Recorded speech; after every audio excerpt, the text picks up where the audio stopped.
That's why Austin PD's Lake Patrol is stepping up their presence. Everybody got one? Yep. Unlike a traffic stop on the street, officers can pull you and your boat over, simply to check things out. Hit your horn for me, bud.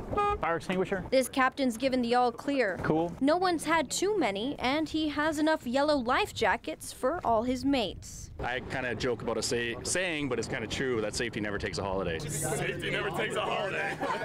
And because so many people want to spend their holiday on the lake, this no-refusal weekend now has police patrolling 24 hours to keep everyone safe. Y'all have a good one. With burn bans and smoking bans in effect, no one was grilling in the parks, but we did find families finding other ways to celebrate Father's Day. The Houses and their son David spent time at Zilker Park sitting on the grass and enjoying their time together. We're out here basically just kind of having fun and spending time with my son and my wife. Stay in the shade, stay hydrated. So I'll listen to the timing of the music, and based on what I hear, I'll decide what I want all the lights to do. Sean McCoy is hard at work with the finishing touches on this year's new and improved display. It takes 10 hours of work just to make the lights dance for 1 minute. These are the controllers. They each are handling 16 channels of the display. And outside is where you'll find the 40,000 lights his computer controls, all of them linked into and streaming around this winter wonderland of a Christmas scene.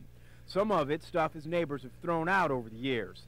Takes 4 to 5 days for the A&M engineering technology major to get all this stuff up. It's a lot of fun for me. I spend all year working on different parts of the show. It was also a way to test these recruits to see if they are physically ready for boot camp. Each did pull-ups. That's the final stretch, leg it out! And ran 1.5 miles. Come on, don't let him beat you! Catch him, catch him, catch him, he's right there! Lampasas High School student Ashley Seal says she signed up for the event just 3 days ago. I was gonna go Air Force, but this is more of a challenge, and it just seems more fun. 1, 2, 3, 4! 1, 2, 3, 4!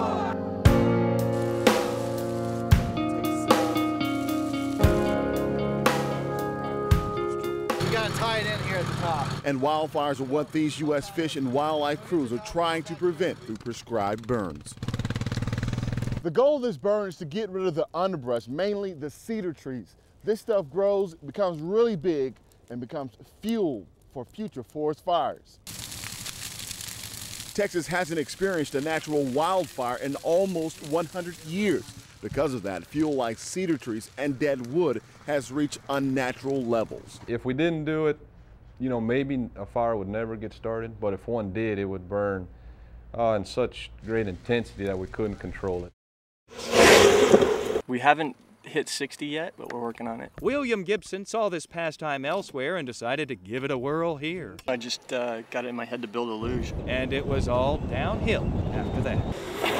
Gibson and his friend Kevin Turpak now ride the roads around Austin regularly, making fast friends along the way. We just met him yesterday, Brian. A stranger one day is their potentially life-saving traffic spotter the next. This will be the lanes blocked, and this means it's clear. Despite the help, they do get scuffed up from time to time, and they know these rides come with risk.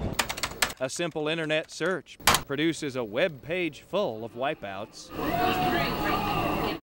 By the time Vince Young found Bo Scaife for the Longhorns' first touchdown, the UT Black Alumni Weekend was in full swing, from festivities at the Alumni Center to gatherings at local establishments. Right down to a foot-stomping good time at the 31st annual Delta Sigma Theta Icebreaker Step Show. Okay, let's go. For these grads and future grads of UT, a part of the celebration is catching up with old friends. This weekend brings us back together.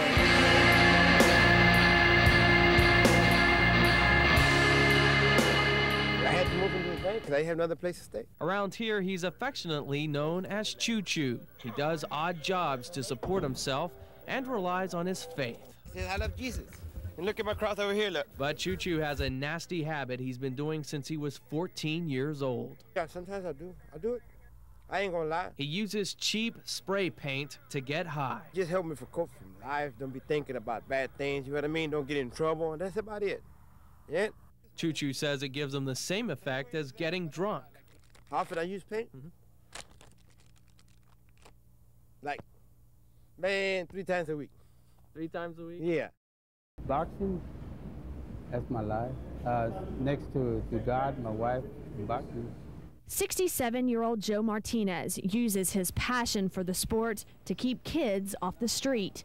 Every night in a downtown Bryan warehouse with nothing more than a fan to cool them off, Joe teaches discipline, training, conditioning, and of course, boxing. There is no cost to work out with Joe.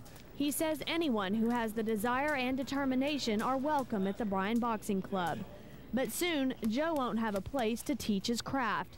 The building they use every night is being donated to Twin City Mission, and the Bryan Boxing Club has less than a week to find a new home. I knew at one time or another I would have to leave, and I appreciate that for letting me stay here this long.